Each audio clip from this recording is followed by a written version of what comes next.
తెలంగాణ ఉద్యమం ప్రారంభం కావడానికి ముందు దాండియా నేర్పడానికి కొన్ని ఇన్స్టిట్యూషన్లు పుట్టుకొచ్చినాయి. అదృష్టం బాగుండి తెలంగాణ ప్రజలు బతుకమ్మ హైలైట్ అయిన కారణంగా దాండియా డౌన్ అయిపోయింది. కొంతమంది ఫ్యాషనబుల్ గర్ల్స్ వీళ్ళు ఏం చేశారంటే ఈ మోడర్న్ ఇన్స్టిట్యూషన్స్లో అమ్మాయిలు ఆ బాంగ్రాని కొద్దిగా ఇష్టపడ్డారు, డ్యాన్స్ చేశారు, ఫ్యాషన్ కొరకు వాళ్ళు నేర్చుకున్నారు. అంతే ఫ్యాషన్గా బతుకమ్మ బోనాలు వీటిని కూడా ఆడపిల్లలు ఆడడం మొదలుపెట్టారు మన తెలంగాణలో. ఉద్యమం పుణ్యమా అని చెప్పేసి మన కల్చర్ కూడా బయటకు వచ్చారు. అంతకు మొదలు పెద్దగా నార్త్ తెలంగాణలో కొద్దిగా ఉండేది, సౌత్లో లేదే లేదు. పాలమూరు అని మా దగ్గర లేదే లేదు. ఇది నల్గొండ, మహబూబ్నగర్ పెద్దగా తెలంగాణ ఉద్యమం కారణంగా ఇప్పుడు అందరూ తెలంగాణ అంతటా నేర్చుకున్నారు. దాన్ని మనం తప్పకుండా వెల్కమ్ చేయాల్సిందే. కాకపోతే కల్చరల్ అటాక్ ఏదైతే ఉందో, మీరు ఉదాహరణకు ఆంధ్ర విషయంలో మన ఇక్కడ భాషను కించపరిచారని లేకపోతే ఇది చేశారని తెలంగాణ ఉద్యమంలో మాట్లాడారు. కానీ మార్వాడీలు కానీ గుజరాతీలు వీళ్ళెవరు మన భాషను కించపరచలే. ఎందుకంటే వాళ్ళకి రాదు, అసలు తెలంగాణ భాష పెద్దగా రాదు. అవహేళన చేసే అవకాశం కూడా వాళ్ళకు లేదు, వాళ్ళకే రాదు కనుక ఎన్నడూ అవహేళన చేయలేదు. లేని మాట మనం అనాల్సిన పని లేదు. కాకపోతే మన విశ్వకర్మ నాయకుడు, నేను పేరు గుర్తుపెట్టుకోకపోవడం నా పొరపాటే, రాసుకోలేదు కూడా, కానీ ఆయన చెప్పిన కొన్ని పాయింట్స్ని చాలా కీన్గా అబ్జర్వ్ చేయాలి. ఆయన మాధవిలతను తిట్టాడు, నాకు అభ్యంతరం లేదు. కానీ రోహింగ్యా అలిగేయాలంటే 7.5 చూపి అమ్మ మేము కూడా హిందువులమే అన్నాడు ఆయన. గొప్ప విషయం అది. మేము కూడా హిందువులమే ఉంటే ధర్మాన్ని మీరు ధర్మాన్ని మీ వెనక మేము వస్తాం అన్నాడు. అదే ఎవ్రీథింగ్ ఈజ్ ఫైన్. ఆయన అంతే, శ్యామ్ కూడా అంతే, తెలంగాణ శ్యామ్ కూడా బాగా మాట్లాడాడు. కాకపోతే ఆయన ఏమన్నాడంటే, మీరు ఈ కొత్త ఒరిజినల్ మార్వాడీలు మేము గో బ్యాక్ అనలేదు. కొత్తగా వచ్చిన కల్చర్ ఏంటంటే, ఈ మార్వాడీలు మండలాలకు వస్తున్నారు, గ్రామాలకు వస్తున్నారు, వ్యాపారాలు, కొత్త వ్యాపారాలు చేస్తున్నారు. ఈ వ్యాపారాలు మా కుల వృత్తులను దెబ్బతీస్తున్నాయి. ఎటువంటి వ్యాపారాలు చేస్తున్నారు వాళ్ళు? అదేంటి, జీరో బిజినెస్ చేస్తున్నారు, అది 2 నంబర్ బిజినెస్ చేస్తున్నారు. కనుక వీళ్ళు వెండిలో జెస్ అనే మెటల్ కలుపుతారు. ఇది తప్పు, అది క్యాన్సర్కి లీడ్ అవుతుంది. మేమంతా విశ్వకర్మ సంబంధించిన వాళ్ళ సబ్జెక్ట్ ఆ జెస్ కలుపుతారు. తర్వాత కూలీ బాగా ఇస్తారు కనుక అక్కడికి వెళ్ళిపోతున్నారు. మేము ఒరిజినల్ విశ్వకర్మ వీళ్ళు ఎవరైతే ఉన్నారో హౌస్లోళ్ళు మనం వీళ్ళంతా కూడా ఇంపాక్ట్ అవుతుంది అనేది, కుల వృత్తుల వాళ్ళకి ఎట్లా ఇంపాక్ట్ అవుతుంది అనే విషయం చెప్పారు ఆయన. అదొక్కటే కాకుండా కల్తీ బంగారం వెండి 2 కల్తీ చేస్తున్నారు అనే విషయం బాగా చెప్పుకొచ్చిండు. జ్యూసు, స్వీట్లు, గప్చుప్లు ఇటువంటి చిన్న చిన్న వ్యాపారాలన్నీ కూడా ఊర్లలో వచ్చి కబ్జాలు పెట్టేశారు. దాంట్లో మాకు చిన్న వ్యాపారస్తులకు ఎవరికి స్థానం లేకుండా పోయింది. తర్వాత కిరాయిలు కానీ బాగా ఇస్తారు, వీళ్ళ దగ్గర డబ్బులు ఉన్నాయి, అడ్వాన్సులు బాగా ఇచ్చేసరికి మాకు కిరాయిలు కూడా దొరకకుండా అయిపోతున్నాయి ఊర్లలో. చాలా సీరియస్, చాలా సీరియస్. టింబర్ డిపో ఉదాహరణకు, టింబర్ డిపోలో ఏమవుతుందంటే పెద్ద పెద్ద మొద్దులు అడవి నుంచి కొట్టుకొచ్చే దొంగ సరుకు ఉంటుంది. దీన్ని ఎప్పుడైనా వీళ్ళు అటవీ శాఖ వాళ్ళు పట్టుకుంటుంటారు. వీళ్ళు చేసే వ్యాపారం దగ్గరికి ఎప్పుడు పోరు, వాళ్ళు బాగా లంచాలు ఇవ్వగలుగుతున్నారు. మరి మావి చిన్న చిన్న ఏదైనా ఉండి కార్పెంటర్స్ పోతే ఇంత కొద్దిగా పెద్దది కనబడితే అయిపోయి వచ్చి మీద పడుతున్నారు అని చెప్పిన బాధలు నేను చెప్తున్నాను. ఇవన్నీ నిజాలు ఉన్నాయా లేవా నేను చెప్తలేను. కానీ కిరాణాలు ఏమన్నా తీసుకో 2 నంబర్ మాలు ఉంటారు. నా దగ్గర రాండి, మీకు చూపిస్తాను నేను కావాలంటే. ఓపెన్ సవాల్ చేస్తున్నాడు. జీరో దందా ఉంటుంది మీకు. ఈడ సికింద్రాబాద్లో కూడా ఏదో ఏరియా, కట్టమండి ఏరియా, చార్మినార్ ఏరియాలో మొత్తము గోల్డ్, బంగారు, మొత్తం డూప్లికేట్ సరుకు. మాకు విశ్వకర్మలో మాకు తెలుసు, మీరు రాండి నేను చూపిస్తా కావాలంటే. ట్యాక్సులు కట్టకుండా చేసే బిజినెస్ ఎంత ఉందో నేను చూపిస్తా.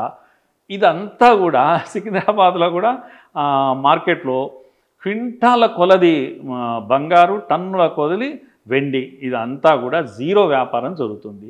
మీరు గవర్నమెంట్ ట్యాక్స్ కూడా వీళ్ళు కొలగొడుతున్నారు, వాళ్ళు కడతలేరు. బట్టల వ్యాపారాలు, పద్మశాలి నాశనం అయిపోతున్నారు.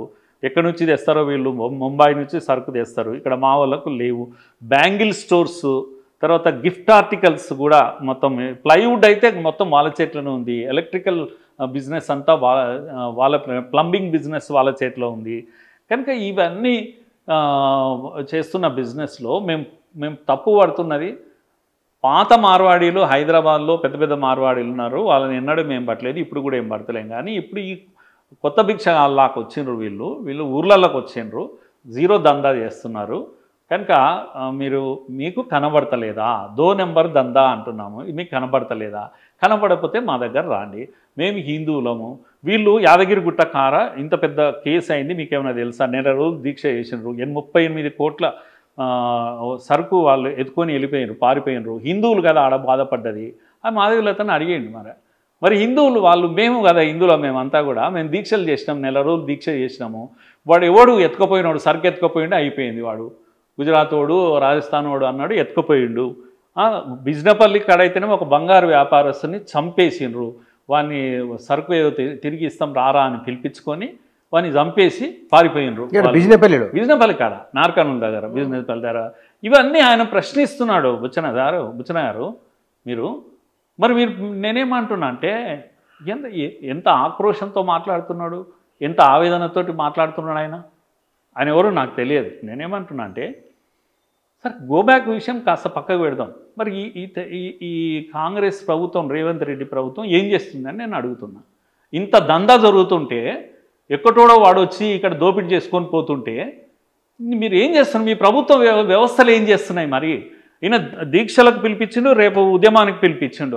చేయండి, ఉద్యమం చేయాలి, ఎందుకు చేయకూడదు? ఆయన లాస్ట్గా ఆ మాట కూడా అన్నాడు, మేము నిరసన ప్రభుత్వం పైన ఒత్తిడి దేనికనే చేస్తున్నప్పుడు ఆయన ఇంకో లాస్ట్ ఒక డిమాండ్ చేశాడు. మేము ఈ చిన్న వ్యాపారాలు చేసినప్పుడు మేము కొత్త డిమాండ్ కూడా చేస్తున్నాం. ఇప్పుడు మా వ్యాపారాలు నడవాలంటే మాకు పైసలు కావాలి, లోన్లు కావాలి. పావుల వడ్డీకి మాకు లోన్లు ఇవ్వండి, మా వ్యాపారం చేసుకోనికే మేము ఉద్యమం చేస్తున్నాం రేపు. ఇది మా డిమాండ్లని అనేది న్యాయమైన డిమాండ్లు ఇవి. మోడీ గారు దేశమంతా కూడా స్ట్రీట్ వెండర్స్ కొరకు లోన్స్ ఇచ్చి వెండర్స్ని నిలబెట్టే ప్రయత్నం చేస్తున్నాడు. వీధిలో బండి నడుపుకునే వాడికి కూడా నిలబెట్టాలి వాడిని, వ్యాపారిగా అని ఆయన పెద్ద ఎత్తున బ్యాంకులకు చెప్పి కోట్ల రూపాయలు ఇస్తున్నారు. మరి ఇవన్నీ ప్రొవైడ్ చేయండి. వీళ్ళు చేస్తున్న ఉద్యమంలో న్యాయం ఉంది కదా, ఏం తప్పేముంది? గోబ్యాక్ అనే పదం కాస్త మడిసి లోపల పెట్టి కులవృత్తులకు సమస్య వచ్చింది. కులవృత్తుల వాళ్ళు అంటే బీసీలు, వీళ్ళంతా కూడా ఉత్పత్తిదారులు, వీళ్ళంతా ప్రొడక్టివ్గా ఉంటారు. కార్పెంటర్లు, వీళ్ళు హౌస్లోళ్ళు, వీళ్ళంతా కూడా. సార్, ఇక్కడ డెఫినెట్గా మీరు అన్నట్లు అంటే ఈ విషయాన్ని పబ్లిక్లో బలంగా తీసుకెళ్ళాలి. ఎందుకంటే స్ట్రీట్ వెండర్స్కి సెంట్రల్ గవర్నమెంట్ ఎంత ఇస్తే స్టేట్ గవర్నమెంట్ ఎంత ఇవ్వాలి, ఆ స్కీమ్ వివరాలు ఏమన్నా తెలుసా మీకు? నాకు కూడా ఐడియా లేదు. కానీ అదేంది స్ట్రీట్ వెండర్స్ స్కీమ్ మాత్రం మోడీ గారు దేశమంతా కూడా ప్రకటించారు. ఇది నాకు గుర్తుంది. బ్యాంకులకు ఆ ప్రొవిజన్ ఉంది. మినిమం 10,000. కనీసం దీని గురించి అవగాహన కల్పించాలి. ఈవెన్ భారతీయ జనతా పార్టీ కల్పించాలి. ఇటువంటి అవకాశం ఎందుకు మీ ప్రైమ్ మినిస్టర్ ఇస్తున్నాడు, మరి మీరు ఏం చేస్తున్నారు? ఇవన్నీ కూడా చెప్పాలి. కులవృత్తి విశ్వకర్మ జయంతి చాలా పెద్ద ఎత్తున మోడీ గారు చేస్తున్నారు దేశం అంతా కూడా.